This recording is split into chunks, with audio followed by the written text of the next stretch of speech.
Welcome to week 2 of our March sermon series. We're calling it The Story of Us. And in this series, we're talking about how the story of Easter is somehow even bigger than we give it credit for. The crucifixion and the resurrection are incredible things. It is an incredible thing that God has done for us. But there is even more happening than meets the eye. What happens at the cross, if you listened last week, you heard Andy kick this off with a great message about the cosmic implications there. That there is this King and Lord of heaven and earth who is a warrior, who is battling the very nature of sin and death, world-changing implications. This is bigger than eggs and chocolate, okay? There is something incredible happening in this moment. This week, we're gonna continue that theme, but we're gonna bring it down one level. Andy told us he was looking at maybe like a 30,000 foot view. We're gonna bring it down to maybe 15,000 or so. And what I want us to do this morning is listen to what God is saying at the cross. God is telling us something. And in particular, he's revealing to us who he is. And really, what we're gonna talk about this morning is that what we see from God at the cross is someone that God has always been, if only we know how to listen. My grandfather was a great man. You'll see his picture put up here. We called him Pa, as you can imagine. I admired him and I looked up to him in so many ways. I loved going to work with him on the ranch and dreaming that someday I'd be able to live that life just like him. Just wake up in the morning, grab the horse, go ride the fences, be free out there in the country.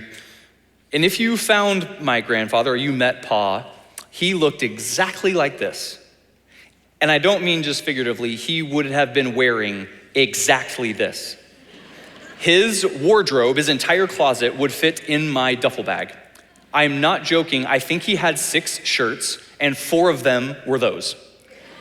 They were the blue Wrangler work shirts. He had 2 or 3 pairs of jeans, and then he had maybe 1 or 2 shirts that he could wear to church on Sundays. That was it. He looked just like that. He never called me by my name. Interestingly enough, he was a nickname guy. And for a lot of my life, he called me Haas, which I loved because I was not that big and it made me feel huge. And then in high school and into college, when I found out that I could grow some sort of facial hair, I kept trying all different kinds of facial hair. And so he started calling me Whiskers. True story. Both of the nicknames I loved. He played multiple instruments. He could listen to a song and then pick up his fiddle and he could play it by ear in about 10 seconds. It was incredible. But Pa was also a tough man. He was a child of the Great Depression, raised by his grandmother on a working farm, which meant he did a lot of the work from a very young age. But he was one of those people who I so badly wanted his approval. I felt like if you could impress Pa, you were really doing something. I loved him and I wanted his approval so badly. But in my lifetime, I don't think I ever heard him audibly say the words, "I love you." That was not him. That was not the way that he did things. And when I was younger, it bothered me for a while that he didn't say those things or act that way towards me as his grandson, until one day when something clicked for me. When we went to Granny and Pa's house, we had this order of events, and that was we would get there and Granny would be cooking something incredible. But Pa would come out and say, "All right, in order to pay for dinner, we get to go work." There was always chores to do, which for me, if Granny's cooking, this is a great deal. I'm in, especially if there were chicken and dumplings on the stove. Line it up, I'll do whatever you need me to do, all right? So it was always a job, and one particular day, I think I was late in high school or early in college, the job that my brother and I were tasked with was something to do on the roof. I think it was we had to look at the turbines on the roof or clean out the gutters or something. So we set up the ladder up against the house. I started climbing up the ladder. Pa was underneath me, kind of holding down the bottom. And I got about halfway up, and he called out, "Whiskers." I stopped, and I looked down, and I said, "Yes, sir." He said, "Don't you fall off that ladder." I said, "Yes, sir." And I started to take the next step, and this is a true story, but before I could put the next step on the ladder, he continued. He said, "If you fall off that ladder, I'm gonna have to stomp you." And I chuckled and I said, "Yes, sir, note taken." And I got up on top of the roof, and when my brother joined me on the roof, we laughed together about that. And when I got down later, and our family was talking about it, that phrase became a go-to line in our family. I would look at my brother and say, if you do that, I'm gonna have to stomp you. And in that moment, like I said, something clicked. I began to hear what he was really saying. What he was really saying is, Whiskers, I love you and I care about you, and I do not want you to get hurt today, so please be careful. But it came out as, if you fall off, I'm gonna have to stomp you. I grew up with a mother and father who had no problem showing love and affection. My dad's a hugger. I grew up hearing the words, I love you all the time. I never lacked that showing of love and support. But when I went into my relationship with my grandfather, I almost expected him to act in the same way. I expected him to talk and act in certain ways that he was not acting and talking. But once I learned his language, once I learned to hear who he was really saying, I learned who he really was. We have this phrase that we use to describe a similar situation. We might say that someone showed their true colors. And what we mean by that is that someone might act or talk a certain way, but when all the chips are on the table, when the rubber meets the road, we find out who they really are. Sometimes that's because they've tried to deceive us. Sometimes people will put on a persona. They'll act a certain way, they'll talk a certain way, and then when things get real, we find out that that mask comes off and that's not who they ever were. But on the other hand, maybe we've placed ideas and expectations on someone. We expect them to act and talk a certain way. We've judged them incorrectly. And then when something needs to happen, when that rubber meets the road, they show up and we think, oh, I was wrong about you. I was wrong about who they are. If we're not careful, we can begin to take our Bible and we can begin to divide it up and make it play against itself. We can begin to think that there's this Old Testament God who is strong and powerful and righteous and holy and demands sacrifice from us. And then we can go to the New Testament and find that there's this loving and caring Jesus who's willing to sacrifice himself for us. And if we're not careful, we can begin to talk as if Jesus comes to save us from God, which cannot be further from the truth. The Bible is teaching us the same story from start to finish, and our two testaments help us understand each other. There are some things in the Old Testament, let's be honest, that we have to struggle with. There are some things in the Old Testament that we read and go, what is happening there? But we don't just get to throw it out. When we start to learn its language, when we start to hear what it's saying, our Bible really comes to life. This morning, we're gonna speak out in the Old Testament for a little bit, but before we go there, I wanna use John chapter 1 as an anchor. Listen closely to what John writes in the introduction to his gospel in John 1 and 2. In the beginning, John says, was the Word. And you'll notice that W there is capitalized. That's because that's a specific reference to Jesus. In the beginning was the Word. And the Word was with God, and the Word was God. He was with God in the beginning. No one has ever seen God, in verse 18, but the one and only Son, who is himself God and is in closest relationship with the Father, has made him known. John says that if you want to know what God is really like, look at Jesus. If you want to know who God is, look at Jesus. Jesus is God and is in closest relationship with the Father. Jesus, John says, has made God known to us. When we look at Jesus, we see God, and not a different representation, not a change from the Old Testament to the New Testament. John says the fullest representation of who God is. In Jesus, we see God's true colors. And all throughout our Bible, from the very beginning, God has been telling us this. God has been telling us who he is, if only we learn how to hear what he's saying. We'll be mostly based out of the book of Exodus today, so if you want to follow along, head over to Exodus 16. We'll bounce around a couple of texts, but mainly we'll be in Exodus 16 and 17. Let's begin with Exodus 16, verse 1, and then we'll break down what's happening here. The whole Israelite community set out from Elim, and they came to the desert of Sin, which is between Elim and Sinai. On the 15th day of the second month after they had come out of Egypt, In the desert, the whole community grumbled against Moses and Aaron. The Israelites said to them, "If only we had died by the Lord's hand in Egypt. There we sat around pots of meat and we ate all the food we wanted, but you have brought us out into this desert to starve this entire assembly to death." All right, let's set the stage for the scenario that we're encountering here. The Israelites are in slavery in Egypt at the beginning of the book of Exodus. The Israelites are crying out to God. They're being treated terribly. They're asking for freedom. God hears their cry and he raises up Moses and Aaron. He sends them to Egypt, and then he performs these 10 incredible miracles that we call the 10 plagues. And finally, through this process, God is trying to teach his people how strong he is and how powerful he is. And we get to the 10th plague and Pharaoh says, "You know what? I'm done. That's enough. Take your people and go." And so God's people leave Egypt. God sends them out into the desert, and then they come to the Red Sea, and Pharaoh changes his mind. He says, "Never mind, I want you back." And Pharaoh sends his entire army after them, and now God's people are stuck. This is the passage that Andy taught us about last week. They look in the rearview mirror and they can see the dust of Pharaoh's army pouring after them. They're stuck in front of the water and they have nowhere to go. And what does God do?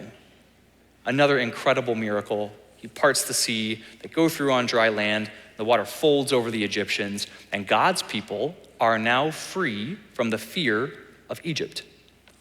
But they find themselves smack dab in the middle of the desert, and now they're starving to death, and they're so thirsty, they just want to die.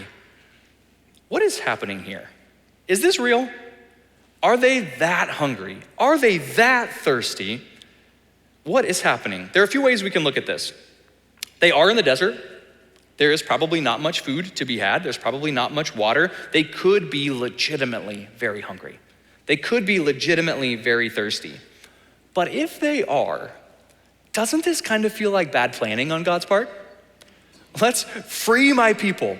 Let's bring them out into the desert. They cross the Red Sea and God goes, "Great, we did it.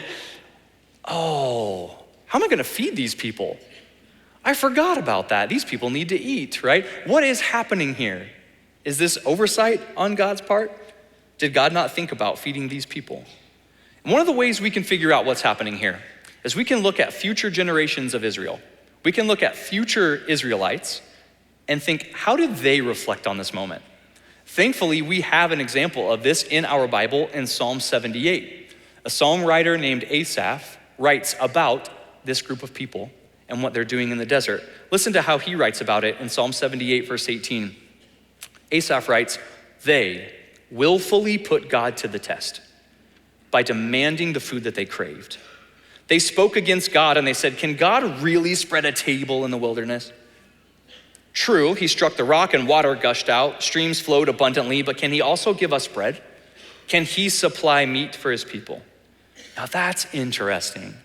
That's a much harsher interpretation of this than I'm used to looking at it.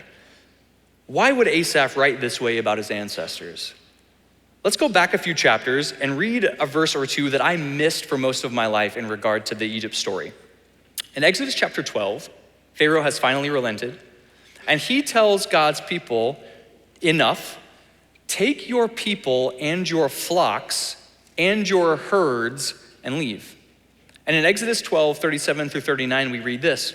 The Israelites journeyed from Ramses to Sukkoth. There were about 600,000 men on foot, besides women and children. Many other people went up with them, and also large droves of livestock, both flocks and herds. With the dough the Israelites had brought from Egypt, they baked loaves of unleavened bread. The dough was without yeast because they had been driven out of Egypt and they did not have time to prepare food for themselves. Exodus 12 tells us that they had food. They had food. So what's happening in Exodus 16? Apparently, it's not the quality or, in particular, the quantity that they wanted. We're here in the desert. We've got a bunch of people. We've got our large droves of flocks, so we're probably going to have to ration ourselves. We can't eat it all at one time. And if you listen to their complaint in Exodus 16, it's not that they don't have food or that they had food in Egypt. When they remember Egypt, they say, "We sat around pots of meat and we ate as much as we wanted. So to quote Psalm 78, they willfully put God to the test by demanding the food that they craved. We're calling this series the story of us. Isn't this the story of us? That God has provided and God has given to us, and we say, okay, but one more thing. This is like when my wife Lauren comes home. She works as a nurse. She works very hard. She comes home and she goes into the kitchen and she makes this incredible meal for us to sit around the table and eat together. And my two kids, who are 5 and 3, gather at the table with us, and we sit down and they look at the meal and they say, good, can't I have chicken nuggets? Oh, God has provided. And the Israelites go, okay, but can't we have more? Or can't we have just a little something else? So what did God do? God provided. He provided. He sent the manna in the morning and quail in the evening with one caveat. He says, take just what you need. And that command makes a little more sense now, right? God says, trust that I'm gonna bring it again tomorrow. Don't stockpile. Don't hoard it. I'll be there again. Now to Exodus 17, verse 1.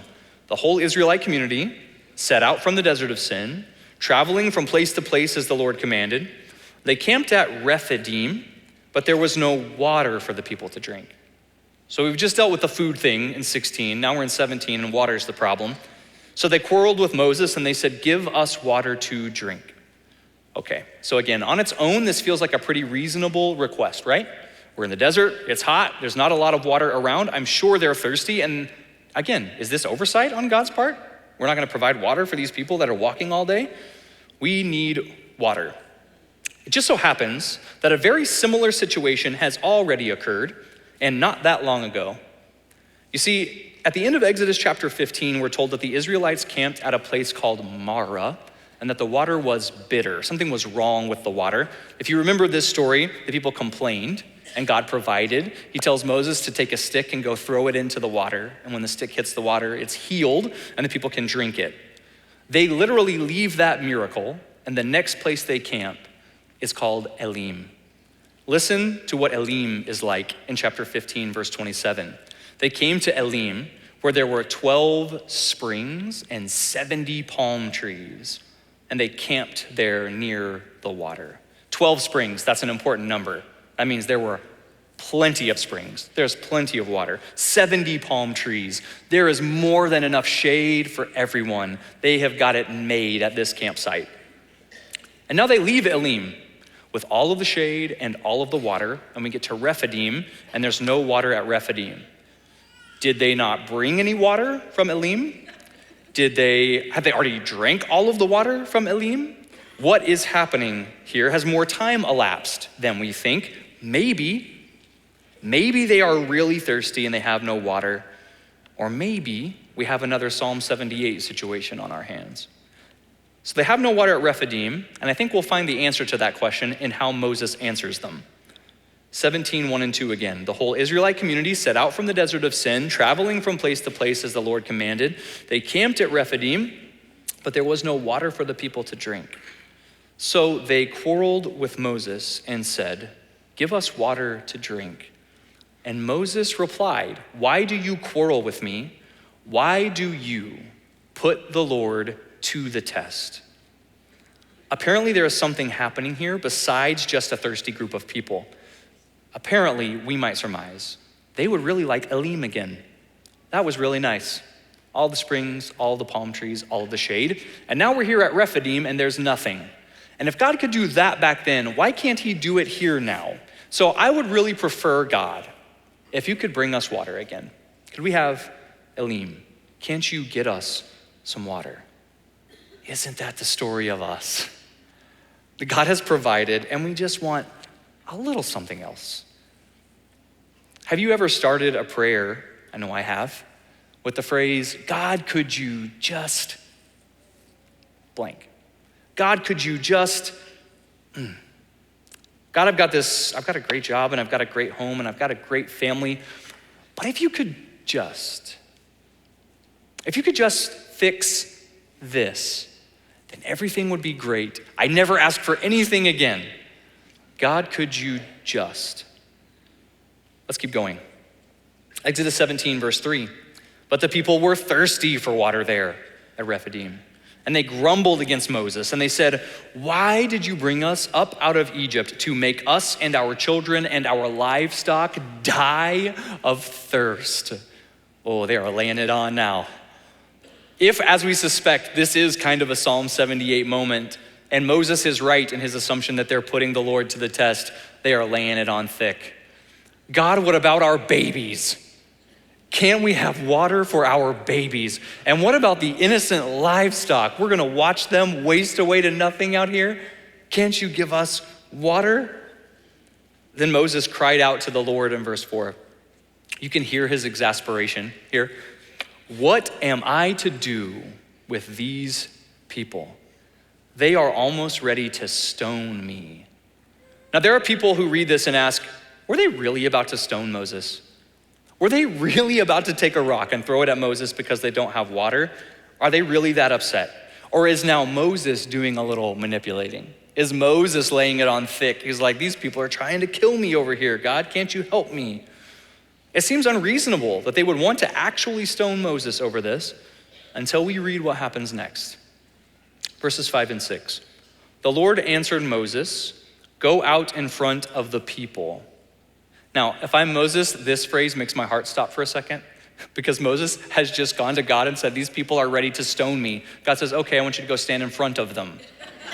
That is the last place I want to be if people are trying to stone me. But thankfully, God continues. He has a plan. "Take with you some of the elders of Israel and take in your hand the staff with which you struck the Nile and go, and I will stand there before you by the rock at Horeb. Strike the rock and water will come out of it for the people to drink." So Moses did this in the sight of the elders of Israel. So God promises a remedy to this situation. He says, take your staff and go to Horeb. Horeb, it turns out, is a pretty significant place. In fact, in a couple of other places in our Bible, it has a more descriptive name.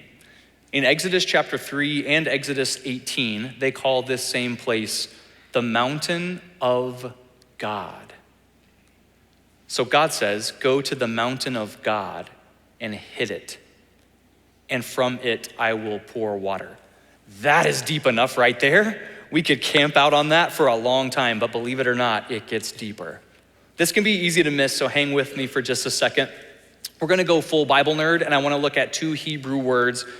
I don't read Hebrew, I wish I did, but I listen to some people who are much smarter than me who do. And if we look at a couple of words in this text, it's really gonna make it come to life for us. The first thing that God says is go to Horeb, the mountain of God, and he tells Moses, I will stand before you by the rock. The Hebrew word there before you is panim. It's in between Moses and the rock. You see where we're going? God says, I'm gonna stand before you by the rock, but even then, panim, before you, is a good translation, but it could possibly even mean more. Because what happens is we see the word panim in Genesis chapter 1, verse 2, and listen to how this word is translated in Genesis chapter 1. The earth was formless and empty, and darkness was over the surface of the deep, and the Spirit of God was hovering over the water. That's the word panim, hovering over. So God says, I am going to put myself between you and this mountain, and maybe the implication there is even hovering on the mountain itself. The second Hebrew word we want to look at today is called nakah. God asks Moses to strike the rock, and the word strike there is nakah. Nakah is to strike, but with a certain purpose or a goal in mind. You see, the vast majority of the times that we read the word nakah in the Bible, it ends in death. It is translated into words like defeat or slay or smite, and even much of the time, kill. In fact, Moses is familiar with this word. He's familiar with this swing. Let's go back to Exodus chapter 2 for a second and listen to a part from Moses' past. One day after Moses had grown up, he went out to where his own people were, and he watched them at their hard labor. He saw an Egyptian beating a Hebrew, one of his own people. Looking this way and that and seeing no one, he killed the Egyptian and hid him in the sand. A few different translations say Moses struck the Egyptian or he slew the Egyptian. The NIV just comes out and says he killed him. And what Moses does to the Egyptian is the word nakah. So God says, go to the mountain of God, and I will put myself in between you and the mountain. And then I want you to swing. And I want you to swing hard. I want you to swing like you swung in the desert. Nakah. Moses comes to God and says, what do I do? These people are riled up. They're out for blood. They're demanding things. If I were Moses, I would go to God and say, can't we just smite a few of these people? Like, can't we just set the tone here? Like, we are done. This is enough. Let's move on. And God looks at Moses and he says, the people are riled up, huh? They want to stone you, Moses. They want to take a life. You can put it on me. You can swing at me. I'll stand before you on the mountain, and I want you to swing. And when I am struck, life-giving water will pour forth from this mountain. All God has done is continuously rescue and provide, miraculously, incredibly, over and over. And all the Israelites have done is complain and make demands and willfully put God to the test. And here they stand riled up, demanding another miracle, threatening to take a life unless God proves again what he's capable of. And God says, I'll take it. You can put it on me. I'll stand at the mountain and you can strike me. This is the story of Easter. This is the story of Jesus on the cross. The story of the crucifixion is the story of God. This is who God is. This is what God is like. Jesus is the fullest representation of God. The resurrection from the tomb is the story of God. Death cannot be defeated. It is through self-sacrifice that God wins. The redemption through the resurrection is the story of us. We are the ones who have sinned. We are the ones who deserve to be struck. We stand before God and we grumble, and sometimes we fail to recognize the gifts that he's really given us. We deserve the punishment. And in that moment, Paul writes, while we are still sinners, Christ died for us.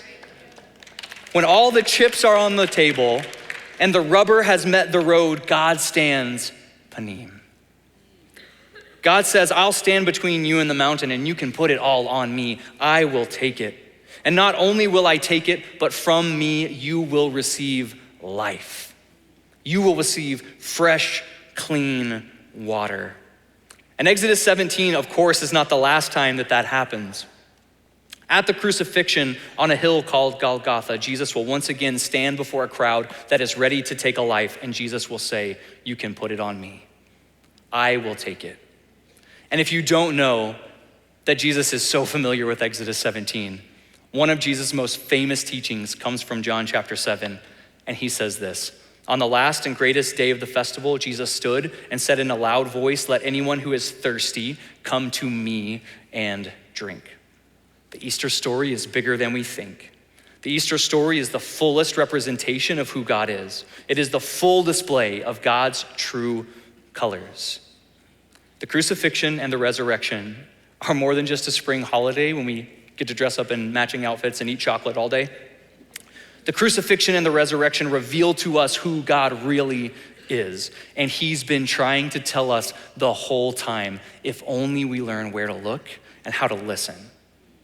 I'm going to invite our prayer teams up front this morning. What God did for Israel in Exodus 17, he does for us. He does for you. And he does it at the cross. And if we can help you get to know that God, the God who is willing to stand before and take the strike, we would love to do that if you meet some of our people and we pray together. God, we are so thankful for today. We are so thankful for this church family, this place that we can gather together and worship and learn from your word that continues to reveal itself to us over and over in different ways. And Father, we are so grateful for this message of you. God, the message that you are the God who shows up at the cross. And you have always been the God who shows up at the cross. You are always the God who is ready to take the blow for us. You love us so deeply and so intensely that you would offer yourself on our behalf, even when we don't deserve it. Father, we love you. We are so grateful for the sacrifice of Jesus. and for its message of hope that teaches us about your true colors. Thank you for Jesus, and thank you for our time together today. It's in your Son's holy name we pray. Amen.